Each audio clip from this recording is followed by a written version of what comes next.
Hello, my beautiful people. Have you ever started a recipe thinking you're baking cake only to end up deep frying something crunchy and addictive? That was me with this chinchin. I stood in my kitchen, sugar and butter in hand, whisking like I was about to make a birthday surprise. Bet surprise, surprise, not chinchin. We are making chinchin. Let me tell you guys, this dough journey was not for the faint-hearted at all. I mixed butter and sugar like I was writing a love letter, smooth and sweet. Then eggs entered the scene like plot twist in Nollywood movie. I whisked again, feeling like one master chef contestant. At a point, I had to remind myself this is chinchin, not cake, please. So I paused, gathered my senses, and mixed my flour, baking powder, nutmeg, and salt in another bowl. Now let's talk about the moment when I had to knead this dough. See, I didn't plan to knead for long, but even the short kneading I did, it nearly humbled me. The thing started sticking to my fingers like it had some trust issues, and I was like, I'm just trying to help you reach your full crunchy potential. Why on earth are you holding on to me like you have some trust issues? As I pressed and folded, my mind started wandering. I thought about my life choices, like why didn't I just buy this chinchin and save myself this upper body workout? But then again, I remembered homemade hits. One thing I learned while kneading the dough was that just enough effort and patience and you come out together nicely. But honestly, the dough was behaving like one strong-headed child. You know, that kind that pretends not to hear when you're calling them? That's how it was. Folding one side and the other side is just like, leave me alone, I am ready for this. And my beautiful people, if you've never kneaded chinchin dough before, just know it's not a punishment, but it will definitely remind you that your wrist actually exists. Eventually it listened.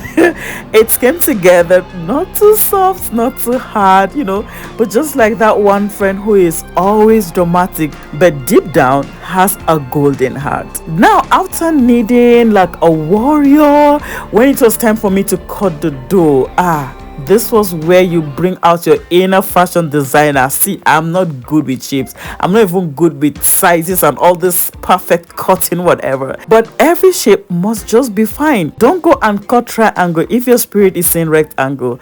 I cut and cut, singing old school songs to distract myself from the fact that I was still standing. You know what else I learned? In life, precision matters. If you rush and cut anyhow, some pieces will burn and some will undercook.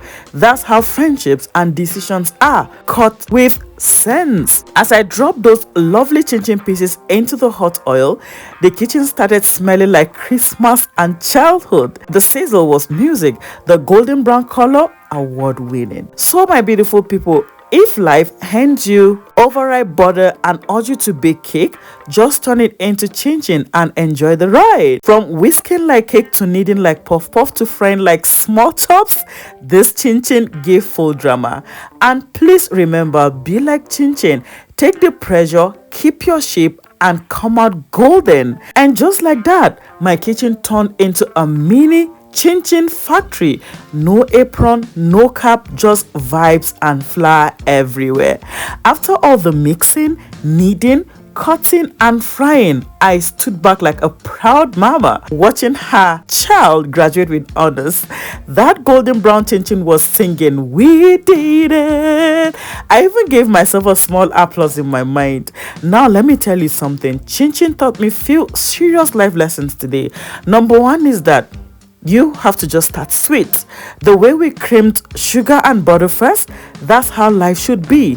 Start your day with kindness, with softness. Life is already hard enough.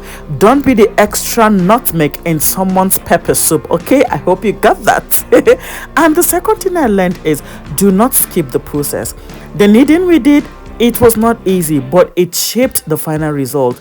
Life may press you, stretch you, fold you, but it's molding you into something crunchy on the outside, soft on the inside, and loved by all. The third lesson I learned is not everything needs to be perfect. My cut weren't the same size. Some chinchin looks like confused puzzle pieces, but when they landed in the hot oil, everything balanced. The oil didn't reject any of them. That's life for you. Imperfect but beautiful. The fourth lesson I learned is surround yourself with the right temperature. Frying chinchin at the wrong heat leads to disaster. Too cold, your chinchin soaks in oil like it's thirsty. Too hot, you are gonna land with burnt offering. Same with people. Stay around the right energy that brings out your best version. And finally, my beautiful people, do not forget to enjoy your own work. As I munched the first batch, I told myself, Chef Jemmy, you try. Whether it's chinchin or chasing your dreams, don't wait for the applause. Celebrate yourself every blessed day. So my beautiful positive vibers, go out there and knit through life with laughter. Fry your fears in purpose and chew on joy like fresh crunchy chinchin. If you enjoyed this video, don't just watch and run. Drop a comment, like, subscribe, and share with your tribe. Let them taste joy through your screen. Until next time, keep shining, keep vibing, and remember, you are the sweetness in life's recipe. Enjoy the rest of the video. I love you. God bless you. See you in my next video. Bye, guys.